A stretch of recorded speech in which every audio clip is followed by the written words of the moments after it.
નમસ્કાર મિત્રો, મારી પીઆર ગુજરાતી ચેનલમાં તમારું સ્વાગત છે।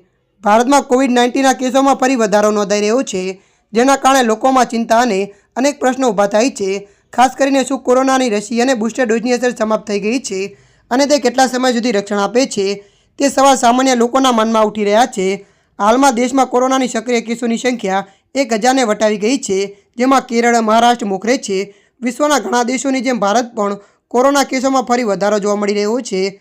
હાલમાં ભારતમાં કોરોનાના સક્રિય કેસોની સંખ્યા 1000ને વટાવી ગઈ છે, જેમાંથી સૌથી વધુ 430 કેસ કેરળમાં અને 209 કેસ મહારાષ્ટ્રમાં નોંધાયા છે। દિલ્હીમાં પણ 104 સક્રિય કેસ મળી આવ્યા છે, જ્યારે ગુજરાત અને કર્ણાટકમાં પણ કેસોમાં વધારો જોવા મળ્યો છે। આરોગ્ય મંત્રાલય ડેટા અનુસાર આ સમયગાળા દરમિયાન 24 દર્દીઓ સ્વસ્થ પણ થયા છે।